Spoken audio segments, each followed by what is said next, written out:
Hello friends, ફિઝિક્સના લેક્ચર્સની અંદર આપ સર્વ વિદ્યાર્થી મિત્રોનું હાર્દિક સ્વાગત છે. લાસ્ટ લેક્ચર્સની અંદર આપણે ડિફ્રેક્શન ભણ્યા કે ફ્રિઝનલ છે, ફ્રોનહોફર ડિફ્રેક્શન છે, એના વિશેનો અભ્યાસ કર્યો. એના પહેલાં આપણે જોઈએ તો ઇન્ટરફેરન્સ ભણ્યા હતા, યંગ-સ્લિટનો પ્રયોગ ભણ્યા હતા. આ શબ્દને હું વારંવાર એટલા માટે રિપીટ કરું છું કે આખું જે ચેપ્ટર્સ બંને જ્યારે સાથે પૂરા થશે, બંને યુનિટ છે અલગ અલગ, ઇન્ટરફેરન્સ અને ડિફ્રેક્શન, પણ હું એક સાથે ભણાવું છું. રેડી? Excuse me. તો એના લીધે જ્યારે બંને ચેપ્ટર ભેગા થશે ને ત્યારે તમને ડિફરન્સ ક્લિયર નહીં થાય. એટલા માટે હું વારંવાર એકને એક થિયરીને એકને એક વખત હજારો વખત રિપોર્ટ કરું છું કે પહેલાં ઇન્ટરફરન્સ ભણ્યા કે જેની અંદર યંગ-સ્લિટનો પ્રયોગ આવતા હતા, ત્યાર પછી આપણે ભણ્યા ડિફ્રેક્શન્સ, એની અંદર ફ્રોનહોફર અને ફ્રેઝનલ ભણ્યા. ક્લિયર? કારણ કે જ્યારે પછી ભેગું થશે ને ત્યારે તમે ઇન્ટરફરન્સની અંદર ફ્રોનહોફર અને ફ્રેઝનલ એડ કરી દેશો, ઇન્ટરફરન્સની અંદર કંઈક બીજું કંઈક આવતું હશે. ક્લિયર? તો એવું ના કરવાનું. એટલે યાદ રાખજો, ઇન્ટરફરન્સ જ્યાં આવે, જ્યાં વ્યતિકરણની વાત આવે તે યંગ-સ્લિટનો પ્રયોગ આવશે. જે જગ્યાએ ડિફ્રેક્શન્સ આવે તો જે જગ્યાએ ડિફ્રેક્શન્સ આવશે ને બસ આ ડિફ્રેક્શનની જગ્યાએ ફ્રેઝનલ અને ફ્રોનહોફર આવશે. બંને ભણ્યા. ઓકે, ત્યાર પછી આપણે ભણ્યા હતા ઇન્ટરફરન્સ અને ડિફ્રેક્શન વચ્ચેનો ડિફરન્સ, કે ઇન્ટરફરન્સ ક્યારે બને ને ડિફ્રેક્શન્સ ક્યારે બને. એની અંદર ફ્રિન્જ જુદી જુદી સલાખાઓ, પેલા એક નીચે વચ્ચે મળતી હતી, પછી પેલા લાઇટ, પછી ડાર્ક, પછી લાઇટ, પછી ડાર્ક, એવી રીતે મળતી હતી. ત્યાર પછી ભણ્યા આપણે ડિફ્રેક્શન. ડિફ્રેક્શન્સની અંદર બે, ફ્રિઝનલ્સ અને ફ્રોનહોફર. ફ્રિઝનલ્સની અંદર આપણે જોયું કે જેની અંદર લેન્સની કંઈ ઉપયોગ થતો નહોતો, અને ત્યાર પછી મેં ફ્રોનહોફર, તો કે ફ્રોનહોફરની અંદર કોન્વેક્સ મતલબ બહિર્ગોળ બે લેન્સ ઉપયોગ થતો હતો. ક્લિયર? આ આપણે લાસ્ટ લેક્ચર્સની અંદર ભણી ગયા. હવે જે આપણે ભણવાનું છે ને એ ભણવાનું છે ફ્રોનહોફર. અહીંયા કદાચ દેખાતું ના હોય, લાઇટ આવતી હોય તો થોડુંક એડજસ્ટ કરી હું સ્પેલિંગ બોલું છું. ફ્રોનહોફર, તો કે સ્પેલિંગ તો તમને આવડતો જ હશે, અગાઉ ભણી ગયા. ફ્રોનહોફર ડિફ્રેક્શન ભણવાનું છે. મેં તમને લાસ્ટ લેક્ચર્સની અંદર કીધેલું કે આપણે ડિફરન્સ ભલે બેઝિક ભણી ગયા ફ્રિઝનલ અને ફ્રોનહોફર, પરંતુ આપણે ડિટેલ્સની અંદર ભણવાનું છે. તો આજે શરૂઆત કરવાની છે ફ્રોનહોફર. 4 ટોટલ પોઈન્ટ ભણવાના છે. આ 4 પોઈન્ટ હું તમને યાદ કરાવી દઉં તો 4 પોઈન્ટ કયા છે? એક તો ફર્સ્ટ, ફ્રોનહોફર સિંગલ સ્લિટ, એક જ સ્લિટ હોય. ત્યાર પછી ભણવાનું છે Fraunhofer diffraction due to double slit. યંગનો ડબલ સ્લિટનો પ્રયોગ હોય ને, બસ એ જ રીતે આની અંદર ડબલ સ્લિટ ભણશું. ત્યાર પછી આવશે ફ્રિઝનલ સિંગલ સ્લિટ અને ફ્રિઝનલ ડબલ સ્લિટ. 4 પ્રશ્નો છે, 4 કન્ફ્યુઝિંગ કરે એવા છે. તો આપણે શું કરવાનું છે? 4 પ્રશ્નની ડીપમાં જવાનું, એક પ્રશ્ન પરફેક્ટલી રીતે સમજી કાઢવાનો. શું કરવાનું છે તમારે? એક પ્રશ્ન, એવું નથી કહેતો કે પહેલો જ પ્રશ્ન, પણ 4 પ્રશ્નને કોન્સિક્યુટિવ તમે સમજવાનો પ્રયત્ન કરશો ને તો પહેલો પ્રશ્ન તમને બહુ ઇઝીલી સમજાઈ જશે. અને એક વખત જો આ સિંગલ સ્લિટ સમજાઈ ગઈ ને તો ડબલ સ્લિટ ઇઝીલી આવડી જશે. અને ત્યાર પછી તમારું જે ફ્રિઝનલ છે ને આ ફ્રિઝનલ પણ એકદમ ઇઝી થઈ જશે. પણ એના માટે આટલી કન્ડિશન ખાલી સમજવાની છે. એક ફિગરને સમજવાની છે, મેક્સિમા શું છે, મિનિમા શું છે, ક્યારે મેક્સિમમ બને, ક્યારે મિનિમમ બને, અને આ એક નાનો ગ્રાફ, અને આ ડાયરેક્ટ તમારે એક એક્સેપ્ટેબલ મતલબ સ્વીકારવા યોગ્ય એક સાચું સમીકરણ. આટલી વસ્તુ ભણવાની છે આ લેક્ચર્સની અંદર. સૌથી પહેલા મારે તમને સમજાવવાની છે આકૃતિ. એક વખત આ આકૃતિ ક્લિયર થઈ ગઈ ને એટલે થોડોક વિશ્વાસ રાખજો, આ બધા સમીકરણોમાં ક્લિયર થઈ જશે. આ આકૃતિ એ સમજીએ એ પહેલા મારે તમને સમજાવવાનો એક શબ્દ જેનું નામ છે પાથ ડિફરન્સ. આખી થિયરીની અંદર આ એક જ શબ્દ એવો છે, જો લાઈટ થઈ ગઈ મગજની અંદર તો ક્લિયર. તો આ તમારી 2 કે 3 4 5 માર્કની જે થિયરી પૂછાય છે આ ક્લિયર એકદમ. આ પાથ ડિફરન્સ શું છે? પાથ ડિફરન્સ એટલે યાદ રાખજો, અહીંયા વેવ જે બધા છે, વેવ તરંગો, એનો પાથ ડિફરન્સ આપણે ફાઇન્ડ કરવાનો છે. તો પાથ ડિફરન્સ કઈ રીતે ફાઇન્ડ કરશે? જો હું તમને એક એક્ઝામ્પલ દ્વારા સમજાવું. જો કે આ ભણી તો ગયા છે પણ ઘણા વિદ્યાર્થી મિત્રો ઓફલાઈનમાં હાજર નહોતા એટલે ફરીથી ચર્ચા કરીએ છીએ કે સપોઝ આ બે વેવ છે 1 અને 2. આ બંને વચ્ચેનો ડિફરન્સ કેટલો? તો તમારો જવાબ આવશે નહીં મળે, વેલ્યુ નથી. ઓકે ડન, કાંઈ વાંધો, ચાલો હું વેલ્યુ આપી દઉં. આની વેલ્યુ છે 5, આની વેલ્યુ છે 10. તો હવે બંને વચ્ચે ડિફરન્સ કેટલો? તો તમારો તરત જ આન્સર હશે 10 - 5, 5. પણ હા, વેલ્યુ હોય તો તમે ડાયરેક્ટ ફાઇન્ડ કરી શકો છો, પણ વેલ્યુ નથી તો પાથ ડિફરન્સ કઈ રીતે ફાઇન્ડ કરવાનો? તો સૌથી પહેલા તમારે ફોકસ કરવાનું જે શોર્ટેસ્ટ ડિસ્ટન્સ વાળો હોય, ટૂંકામાં ટૂંકો જે વેવ હોય, કયો છે? 5 વાળો. ઓકે, અહીંયાથી સ્ટાર્ટ કરી અને જે બીજું જે લોંગ છે એના ઉપર એનો લંબ દોરવાનો, પરપેન્ડિક્યુલર ડ્રો કરવાનો. જો અહીંયાથી પરપેન્ડિક્યુલર ડ્રો કર્યો, રેડી? તો એનો મતલબ આ છે 5, તો આ નીચેના ભાગની આટલી વેલ્યુ કેટલી હોય? 5, અને બાકીનો ભાગ કેટલો હોય? 5. મતલબ કે આ તમારો જે પથ ડિફરન્સ કેટલો મળી ગયો? 5. મતલબ કે આપણે જે શોર્ટેસ્ટ ડિસ્ટન્સ છે, શોર્ટ જે વેવ છે એમાંથી પરપેન્ડિક્યુલર ડ્રો કરશું, કેના ઉપર? જે લોંગેસ્ટ વેવ છે, લોંગેસ્ટ વેવ છે એના ઉપર પરપેન્ડિક્યુલર ડ્રો કરશું. ચાલો, ક્લિયર વસ્તુ? ડન. હવે આ ફિગર ઉપર આવી જાઓ. આ ફિગરને હું બીજી વખત અહીંયા ડ્રો કરું છું, રેડી? આ સમજવા માટે, આ સમીકરણ લખવા માટે ડ્રો કરેલી હતી. હવે એક સમજવા માટે તમારા વ્યવસ્થિત સાથે સાથે જોતા જાય, આપણે એમાં થોડું ગૂંચવણ ભર્યું લાગશે. ચાલો, અહીંયા એક છે સોર્સ S, રેડી? આ છે સોર્સ S. એમાંથી 3 વેવ જો પણ જો યાર, ફ્રોનહોફર યાદ કરજો, એની અંદર 2 લેન્સ ઉપયોગ થવા જોઈએ, જો છે જ ઓલરેડી. સાથે સાથે તમને ડિફરન્સ ક્લિયર કરાવતો રહેશે. એમાંથી સપોઝ આ 3 વેવ છે, 1, 2 અને 3. હવે ત્રણેયને ભેગા કરવા છે, ક્લિયર? તો એના માટે શું ઉપયોગ કરશું? તો કે લેન્સનો ઉપયોગ કરશું. ચાલો, હાલ એક લેન્સ આવી ગયો. જો તમારી આકૃતિ ફિગર સાથે સાથે ક્લિયર થતી જાય છે, આ લેન્સ આવી ગયો. હવે જ્યારે આ લેન્સમાંથી કિરણો પસાર થયા ત્યારે જે જુદી જુદી ડાયરેક્શન હતી, ઇનરેગ્યુલર હતા, એ રેગ્યુલર થઈ અને પેરેલલ બની ગયા આ રીતે. ચાલો, થઈ ગયું પેરેલલ? Okay, done. હવે પેરેલલ થઈ ગયા અને અહીંયા સુધી તમે પહોંચ્યા. હવે અહીંયા મેં રાખી દીધી છે એક સ્લીટ. શું રાખ્યું છે અહીંયા? એક સ્લીટ રાખી છે.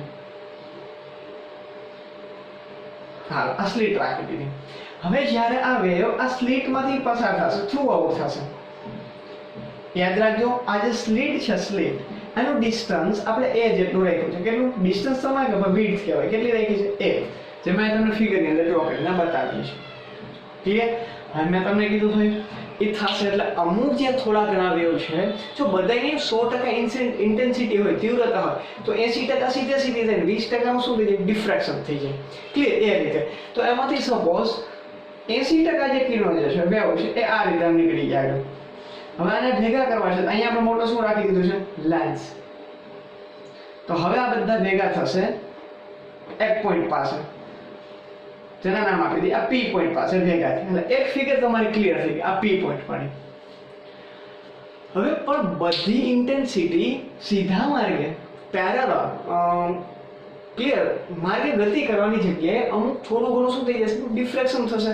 ઓકે, ડિફ્રેક્શન કઈ રીતે થશે? તો કે આ જે છે એની જગ્યાએ આ ઉપર તરફ ગતિ કરતું, આ છે અહીંયા ઉપર વયું જાય, આ છે અહીંયા ઉપર વયું જાય. ચાલો, ક્લિયર? વચ્ચે કેટલો એંગલ બન્યો? તો કે થીટા જેટલો એંગલ બની ગયો. રેડી વસ્તુ? તો આ જે વસ્તુ છે એવું જોવા મળે છે. તો હવે શું થશે? તો કે આ જે બધા વિચલિત થયેલા છે એ બધા ભેગા થશે લેન્સના કારણે આ બિંદુ પાસે. તો આપણે એક્ઝેક્ટ આ બીજો પોઈન્ટ મળ્યો P1, જે મેં તમને અહીંયા દર્શાવેલું છે. હવે ફરીથી યાદ કરો ફ્રોનહોફરનો આપણો જે ડિફ્રેક્શનનો જે ડિફરન્સ લખાવેલો હતો, કે એનો જે સેન્ટ્રલાઇઝ છે, સેન્ટર પોઈન્ટ જે છે, એની જે સેન્ટ્રલાઇઝ ફ્રિન્જીસ છે, મધ્યસ્થ સલાકા, જેને આપણે ગુજરાતીમાં કહીએ, હંમેશા કેવી મળતી? બ્રાઇટ કે ડાર્ક? તમારો આન્સર છે બ્રાઇટ. તો હંમેશા જે સેન્ટર પોઈન્ટ P મળે છે, સેન્ટર પોઈન્ટ P મળે છે, એ હંમેશા સેન્ટ્રલ કેવો હશે? મેક્સિમમ જ હશે.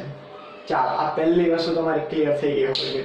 તો લાસ્ટ જો તમે ડિફરન્સ ભણ્યા હશો ને, તો આ વસ્તુ તમને પરફેક્ટલી રીતે સમજાઈ ગઈ હશે. ક્લિયર? એટલે જ મેં તમને પહેલા ડિફરન્સ સમજાવ્યો, જેથી કરીને તમને આ સરળ થઈ જાય. ચાલો, આ વસ્તુ ક્લિયર કે પહેલું જે એક્ઝેક્ટ મળશે સેન્ટર, એ હંમેશા કેવું મળશે? મેક્સિમમ. ચાલો, થંબ લાગી ગયો, સમજાઈ ગયું. હવે વાત કરીએ સેકન્ડરી પોઈન્ટ P. હવે આ સેકન્ડરી પોઈન્ટ જે P1 છે, આ સેકન્ડરી પોઈન્ટ એક્ઝેક્ટ સેન્ટ્રલ થી સપોઝ x જેટલા ડિસ્ટન્સે મળે છે. કેટલા ડિસ્ટન્સે મળે છે? x જેટલા. તો હવે થશે એવું, હવે જોવો, આ જે ફિગર ડ્રો આઉટ કરી એમાં ફર્સ્ટ વેવ અને લાસ્ટ આ ડોટેડ વાળો બે સેમ નહીં હોય, કારણ કે આ શોર્ટ ડિસ્ટન્સ છે, આ લોંગ ડિસ્ટન્સ છે. તો બંને વચ્ચેનો પાથ ડિફરન્સ ગોતવો પડશે. કેમ ગોતવો પડશે? તો જો સેકન્ડરી જે છે આ પોઈન્ટ, આ P1 એ કાં તો મેક્સિમમ પણ હોઈ શકે છે, કાં તો મિનિમમ પણ હોય. ખબર નથી હજી આપણને કેવું બનશે. તો એના માટે આપણે શું કરશું? તો કે આ મેક્સિમમ બનશે કે મિનિમમ બનશે, એ કેના ઉપર ડિપેન્ડન્ટ છે? તો એ ડિપેન્ડન્ટ છે પાથ ડિફરન્સ ઉપર. શેના ઉપર ડિપેન્ડન્ટ છે? પાથ ડિફરન્સ, મતલબ પથ તફાવત ઉપર ડિપેન્ડન્ટ છે. તો પથ તફાવત આપણે બંને વચ્ચે ડ્રો કરો. અગાઉ હમણાં જ સમજાવ્યું મેં તમને, આ શોર્ટ છે એમાંથી કોઈ એક ઉપાડો કિરણ અને જે લંબ છે એના ઉપર શું ડ્રો કરો? પરપેન્ડિક્યુલર. હાલ આ પરપેન્ડિક્યુલર ડ્રો થઈ ગયું. તો પાછળ જે વધ્યું અંતર એનું શું કહેવાય? પથ તફાવત, અથવા તો એને કહે છે પાથ ડિફરન્સ ઇંગ્લિશમાં. ક્લિયર? કેટલો મળે છે પાથ ડિફરન્સ? bm જેટલો. અહીંયા આપણી ફિગરની અંદર પાથ ડિફરન્સ કેટલો મળ્યો છે? bm જેટલો. ચાલો, ક્લિયર? હવે આની અંદર આખો ત્રિકોણ ડ્રો છે. જો આ છે સ્લિટની પહોળાઈ વાળું, આને આપણે નામ આપી દીધું થીટા. આ આપણે ખબર નથી a થી m.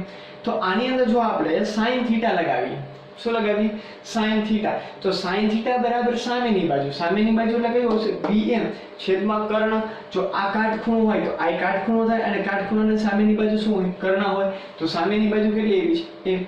તો bm બરાબર શું થઈ ગયું તમારું? a sin theta. આ તમારો થઈ ગયો પાથ ડિફરન્સ. ચાલો, અહીંયા સુધી ક્લિયર થઈ ગયું. એક ખાલી ફિગર ખબર હોય, એક આગળનો થોડોક ડિફરન્સ ખબર હોય કે સેન્ટર વાળો મેઝરમેન્ટ, તો આ પ્રશ્ન તમારા માટે લે છે. હવે કન્ડિશન્સ બે યાદ રાખવાની છે. એક કન્ડિશન 1 અને આ કન્ડિશન 2, કે ક્યારે મેક્સિમમ હશે ને ક્યારે મિનિમમ હશે. તો તમારે આને ડાયરેક્ટ એક્સેપ્ટ કરવાની છે, સ્વીકારવાનું છે. ફોર મિનિમમ, મિનિમમ મતલબ ડાયરેક્ટ ફ્રિન્જ, બરાબર છે, અંધારું. તો કે આ જો પાથ તફાવત, આ a sin થીટા પથ તફાવત n into લેમ્ડા, લેમ્ડા મતલબ વેવલેન્થ જેટલો થઈ જાય. કેટલો થઈ જાય? n into lambda. તો એ જગ્યાએ આપણને મિનિમમ મળશે. શું મળશે? મિનિમમ મળશે. અને જો એનો ડિફરન્સ 2n + 1 લેમ્ડા બાય 2 થાય તો એ જગ્યાએ આપણને મેક્સિમમ મળશે. મિનિમમ અને અહીંયા છે મેક્સિમમ. આ બે કન્ડિશનને પરફેક્ટ રીતે તમારે યાદ રાખવાની છે. એક માર્કમાં માટે IMP, અને જ્યાં n = 1 2 3 4, અહીંયા n = 1 2 3 4 5 etc છે. ચાલો, ફરીથી આ પથ છે, આ પાથ ડિફરન્સ કેટલો મળ્યો? a sin theta. આ a sin થીટાની જો વેલ્યુ n into લેમ્ડા જેટલી હોય તો એ આપણે મિનિમમ મળશે. અને જો એની વેલ્યુ 2n + 1 લેમ્ડા બાય 2 હોય તો કેવું મળશે? મેક્સિમમ મળશે. આ બે વસ્તુ મગજની અંદર સેટ કરી લો. ઓકે, ચાલો, થઈ ગયું. હવે આની અંદર હું તમને અત્યારે એ તો કઈ શીખવાની જરૂર નથી કે ચાલો પહેલા n બરાબર 1 મૂકો તો જવાબ લેમ્ડા આવશે, n બરાબર 2 મૂકો તો 2 લેમ્ડા આવશે, 3 મૂકો તો 3 લેમ્ડા આવશે. સેમ એ જ રીતે અહીંયા n બરાબર 1 મૂકો તો લેમ્ડા આવશે, 3 લેમ્ડા બાય 2 આવશે, 2 મૂકો તો 5 લેમ્ડા. એ તમારે જાતે કરી લેવાનું, કારણ કે એવું તો તમને n ની કિંમત 1 તો આવડે. હવે આપણે જવાનું છે અહીંયા આ ગ્રાફ ઉપર. જો exact point p, exact point p, આ p પોઈન્ટ પાસે તમને મેં કીધું હતું સેન્ટ્રલ મેક્સિમમ જ મળશે. અને એની જે ઇન્ટેન્સિટી છે કેવી છે? હાઈએસ્ટ હશે. તો અહીંયાની ઇન્ટેન્સિટી જો કેવી છે? એકદમ હાઈએસ્ટ છે. ચાલો, આ પહેલી વસ્તુ ક્લિયર. પછી મેં તમને પહેલે ઇન્ટરફરન્સ અને ડિફ્રેક્શનની અંદર મેં ભણાવ્યું હતું. તો ઇન્ટરફરન્સ હશે તો બધી ઇન્ટેન્સિટી સેમ હશે, પણ ડિફ્રેક્શનની અંદર એની તીવ્રતા ઘટતી જશે. યાદ આવી ગયું? યસ, યાદ આવી ગયું, વાંધો નહીં. હવે પહેલા આ મળ્યું. હવે બીજી કન્ડિશન જુઓ. જો ત્યાં અહીંયા n બરાબર 1 મૂકો, n = 1, તો લેમ્ડા બાય a હોય. ચાલો, આ ગ્રાફને ફરીથી હું તમને સમજાવતો સાથે. આ ક્લિયર થઈ ગયું? ચાલો, આ આપણે હાઈલાઇટ સાથે સાથે ડ્રો પણ કરતા જઈએ એટલે વધારે આઈડિયા આવે. આ સપોઝ એક બેઝ લાઈન છે, આ એક્ઝેક્ટ સેન્ટર પોઈન્ટ છે p. તો સેન્ટર પોઈન્ટ પાસે એની ઇન્ટેન્સિટી મેં કીધું કેવી બનશે? મેક્સિમમ. ચાલો, આ એને કરી નાખો, આ મેક્સિમમ. અહીંયા સુધી કર્યું. પછી તો કે n બરાબર 1 મૂકો અહીંયા. તો n બરાબર 1 મૂકો તો a sin થીટા બરાબર લેમ્ડા, તો થીટા બરાબર લેમ્ડા બાય a. તો લેમ્ડા બાય a તો કેવું મળે? મિનિમમ મળે. તો એક્ઝેક્ટ નીચે પોઈન્ટ છે, આને શું કહી દે? Lambda by a. સેમ એ જ રીતે આલી બાજુ લેમ્ડા બાય a હશે, તો અહીંયા માઈનસ હોય તો આગળ હોય પ્લસ હોય, માઈનસ કરી દો. સંખ્યા રેખા એક તરફ. પછી બીજો પોઈન્ટ તો કે આવી રીતે ડ્રો કરો. અહીંયા p, આ first maximum, first minimum, second maximum, second minimum. હવે a બરાબર કેટલા મૂક્યા? 1. હવે કેટલા મૂકો? 2. તો અહીં કેટલા થઈ જશે? 2. n બરાબર તો 2 લેમ્ડા બાય a થઈ જાય. ક્લિયર? તો આ કઈ યાદ રહીએ કે ન રહીએ એના કઈ મતલબ નથી, પણ વિદ્યાર્થી મિત્રો એટલું ખાસ યાદ રાખજો કે આ ફ્રિન્જીસ છે ને એ બંને તરફ મળે છે. આ એક આકૃતિ દોરવામાં ભૂલ સૌથી મોટી કઈ થાય છે મારે એ તમને સમજાવવાનું છે. જો ફર્સ્ટ મેક્સિમા તો છે જ મેક્સિમમ, બીજી એના કરતા ઓછી, પણ જો બે બાજુ સેમ હોવી જોઈએ. થર્ડ વન આ, તો બે બાજુ સેમ હોવી જોઈએ. ફોર્થ, અને પછી કેવું થઈ જશે? ડાર્ક થઈ જશે. ક્લિયર વસ્તુ? ઓકે, આ ગ્રાફ. હવે એક બીજું ઇક્વેશન છે, તમારે ડાયરેક્ટ જો આ f, આ જે લેન્સ છે એની ફોકલ લેન્થ f એ ખૂબ જ નાની હોય. ફોકલ લેન્થ કેટલી હોય? f ઓછી હોય. રેડી? તો એના માટે આવું સૂત્ર લખાય sin θ = λ/a, પણ λ/a ની જગ્યાએ તમે શું લખી શકો છો? x / f. f એટલે ફોકલ લેન્થ. ક્લિયર? તો આ ઇક્વેશન તમારે ડાયરેક્ટ એની યાદ રાખવાનું છે. ઓકે, હવે એમ કે છે width. આ એક પ્રશ્ન પૂછાય છે એટલે આપણે એડ કરી દીધો છે width. મતલબ જે સેન્ટ્રલ મેક્સિમા છે એની width. width નો મતલબ થાય છે પહોળાઈ. તો પહોળાઈ કેટલી હોય? તો પહોળાઈ માટેનું સૂત્ર છે w = 2x. 2x અને x એટલે શું થાય? અહીંયાથી x f ને અહીંયા જવા દો લેમ્ડા f / a. તો x ની જગ્યાએ મૂકી દીધું લેમ્ડા f / a. તો આ width નું સૂત્ર બની ગયું. ક્લિયર વિદ્યાર્થી મિત્રો? તો આ Fraunhofer diffraction at single slit, ખાલી જ્યારે એક જ સ્લિટ હોય એના માટેનો અભ્યાસ કર્યો. કેટલા ટોપિક ભણ્યા એની અંદર? તો કે ફ્રોનહોફર ડિફ્રેક્શન, એક સ્લિટ, 5 તફાવત ભણ્યા, કિરણો, પછી 2 જુદા જુદા લેન્સ. ફર્સ્ટ હંમેશા સેન્ટ્રલ મેક્સિમમ હોય, પછી કા મેક્સિમમ બને કા મિનિમમ બને, ડિપેન્ડ કેના ઉપર છે? તો 5 ડિફરન્સ ઉપર. આ 5 ડિફરન્સ બે પ્રકારના, n લેમ્ડા હોય તો મિનિમમ અને 2n + 1 λ/2 હોય તો મેક્સિમમ. એની આધારે આપણે આખો આ ગ્રાફ દોર્યો ઇન્ટેન્સિટીનો. સેન્ટ્રલાઇઝ સૌથી વધારે, પછી ઘટતી જાય 0. એ કીધું તો આ બંને બધું ગ્રાફ કેવો હોવો જોઈએ? સેમ હોવો જોઈએ. તો આ તો વિદ્યાર્થી મિત્રો તમારા Fraunhofer single slit diffraction. Next જ્યારે વિડિયો લેક્ચર આપણે મળશું, જ્યારે વિડિયો લેક્ચર મળશું ત્યારે આપણે ડબલ સ્લિટનો અભ્યાસ કરશું. ક્લિયર વિદ્યાર્થી મિત્રો? મળીએ એક નવા વિડિયો લેક્ચરની અંદર. ત્યાં સુધી જય હિન્દ, જય ભારત.